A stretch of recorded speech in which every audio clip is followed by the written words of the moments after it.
Well, there it is.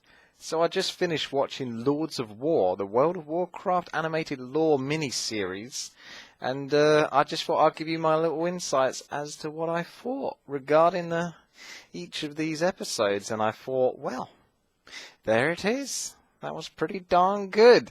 And I'm going to go over some of the points, but let's just start off with giving you a link. So if you want to check the video description, there'll be a couple of links. One to the Wowpedia page, which explains what it is, and it also gives you links to the videos. But otherwise, I'll just give you another link straight up to the YouTube video playlist for Lords of War, so you can check it out for yourself, because I highly suggest that you do. So, Wowpedia says, Lords of War is an animated lore miniseries comparable to the Burdens of Shehao that tells the backstories of several prominent orcs from Warlords of Draenor, all members of the Iron Horde except for Durotan. The series' framing device is that Vindicate and Murad, having faced all of these orcs before and knowing their history, tells King Varian Rin how to fight them.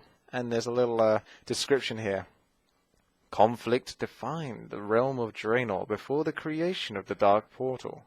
Fearsome orc clans clashed bloodily with domineering ogres, reverent Draenei, and one another. Come face to face with a savage world's most dangerous luminaries and witness the fateful moments when they made themselves into legends. Wow, that was not easy to read. No wonder I struggled a little bit there. But anyway, that is quite descriptive. Very descriptive.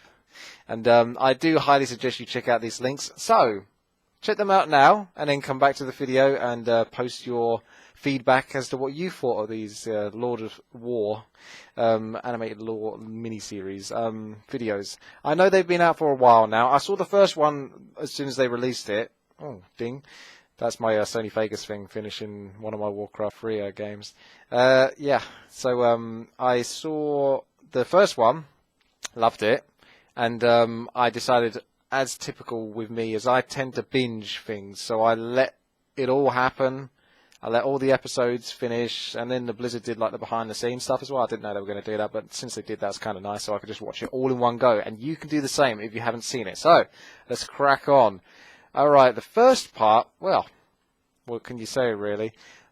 Lords of War Part 1 Kargath. I'm not going to say any spoilers or anything like that. I'm just going to give you literally just hint keywords, that just my impressions. So, we can see that Morad is a badass Russian. The Kargath nail break scene. So, yeah. Ooh, this one hurt. Out of all of these episodes, that one hurt me the most watching it. Now, it's quite dark. By quite dark, I mean very dark, you know, gritty and bloody, gory and all of that. There's all sorts of, like, violent scenes. But that one just, ooh, you feel that one, don't you? Just tell me you do, because you do. And I thought the arena was really cool.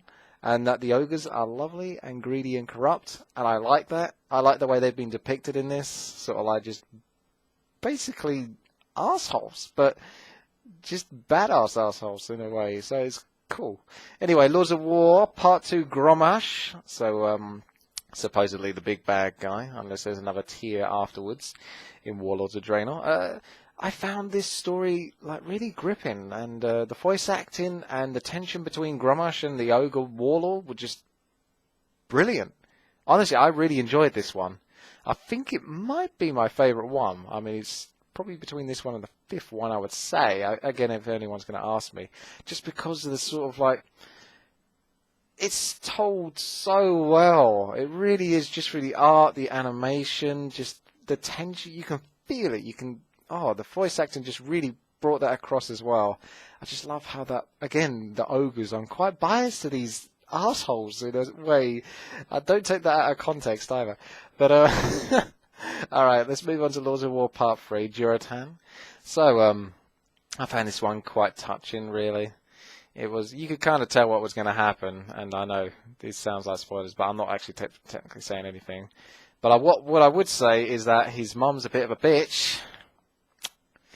But I love the backstory, lining up with the characters and explaining how they look the way they look, why they look the way they look. So, again, these stories, they do a fantastic job of sort of really bringing these characters to life and actually getting just the average WoW viewer that isn't so familiar with the lore, just to really get into it and understand it a bit more. let's move on to part 4, which is Kilrogg. Alright, so, alright, this is what I said. Murad's Protoss eyes got me at the start, where it darkens. The scene at the start darkens and you just see his eyes. It's like, I was just thinking Protoss all the way. And I mean, come on, Draenei basically are Protoss, let's face it. And the story just got darker and darker from there. It's very good. I actually did really like this one as well. Jesus, I liked a lot of these, to be quite frank. I like them all. I don't know which ones I could truly say were my favourites because they were all really good in their own way. They did a fantastic job. I'm just going to go into more detail regarding that at the end. But regarding this Kilrogg one, he's quite the beefcake. I did not realise how beefy this guy is. He actually looks like he's probably bigger than all the other orcs together. Although we didn't get to see Blackhand. And that dude, he's a big guy. For you. Alright, moving on to part 5. Murad. I've just got the word badass and then a full stop afterwards. That's literally all I put down. Now, regarding this one, yeah, you could kind of see where things were going, but it gives, it puts some actual sort of depth to these characters. They're not just freaking NPCs in a game where you just click on them and go, how can I help? Here, do this quest. Done. Well done. See you later, warrior.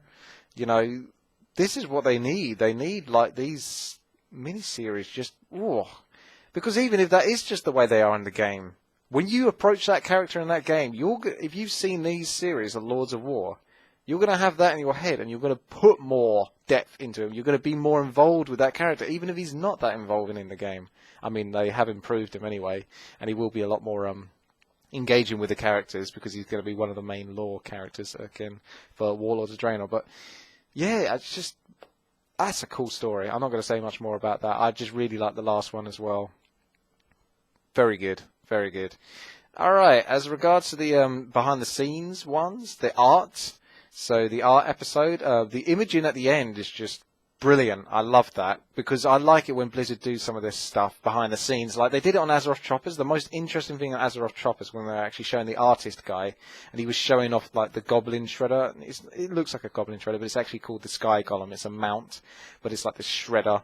Like the one in Warcraft 3, the one I like to get for 4 versus 4 RT so much, and in any game pretty much. And it showed like how the framework works, how they build up with it, the animation, the exoskeleton, all that kind of stuff, how they get it to sort of all move. And you could see in this, they only show you a couple of clips, but it's like in the Sony Vegas, because I'm familiar with sort of like post-processing stuff and things like that. I'm trying to reduce as much of that as possible. But yeah, you get to see it, and the overlaying of the art animation, just the way it was designed. Because once you've seen the Lords of War episodes, and then you go see this behind the scenes, you're like, that's how they did that sort of thing. I didn't even know that's how they did what they did. That's how they make it look so good, is because there's layers behind layers. It's like 3D television. I don't know if you've ever been to it, but they've got different layers layered out, and they're like slightly behind each other. That's actually literally the process of 3D television, sort of like how films are made regarding it, I believe.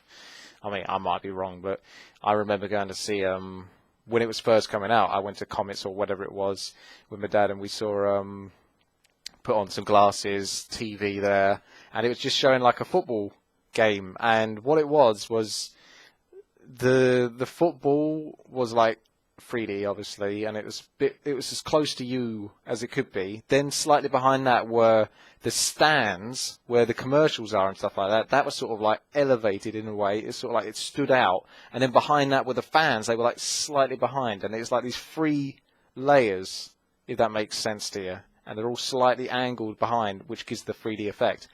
All right, and the Lords of War story. Let's have a look at that. Oh well.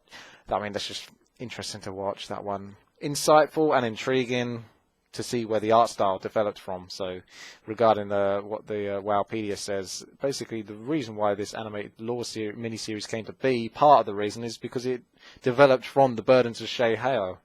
I'm pretty sure I'm saying that wrong every time. But that tells the backstories. It's very good.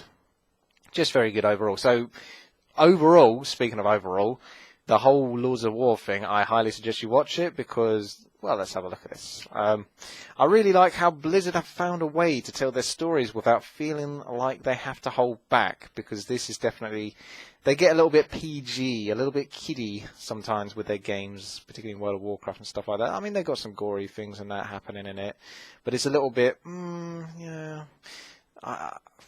it's a little bit polite in some ways. It's, you know, I want to bring out the fucking badass, you know, throw a few curse words in there, show some gruesome stuff. I think people can handle it. I played Doom when I was a kid and all sorts of gory, horrible stuff, and I'm not a freaking psychopath or anything like that. People can handle it. Kids can handle it. They can handle way more than we give them credit for. So, like I say, just go wild with it. I just love the dark and gritty, more hardcore sort of machinima art style. They've not really done anything like this before, and I really hope... Actually, no, that's technically kind of a lie, actually. Now I've just said that, I think there was a Diablo series that they did, like a sort of a comic art animation series for Diablo, which was also very good, but not compared to this. This is better than that. So that was pretty good, and it had like this kind of style of animation, sort of anime, where, you know, it'd be like still pictures, but every now and then things would move, and it would portray that kind of expression that you don't need like 1,000 moving pictures to do. Just a couple of frames will really get that across to the viewer. So, yeah, the whole thing was very dramatic. I did find some bits kind of funny in the sense because it seemed, at least Murad seemed a little bit overly dramatic. We must stop them. And it was like, come on. You know, you're really getting into it now, aren't you? A little bit overly so, but still, it's part of it, isn't it, really? So, what I really like and what I take from this is that the characters in these games, the World of Warcraft, they just have so much more meaning now. Like, it's like new life has been breathed into them, and it's just so much more personal, really. That's a good thing about it, and I'm glad I watched them. And like I say, check out the video description. Go watch them yourselves. Let me know what you think in the comment section, and enjoy it. Just enjoy it. It's good. It's worth watching. It'll take, what, half an hour of your time, tops. And I'm sure you'll get a kick out of it. So, thanks for watching. Check it out, and I'll see you later.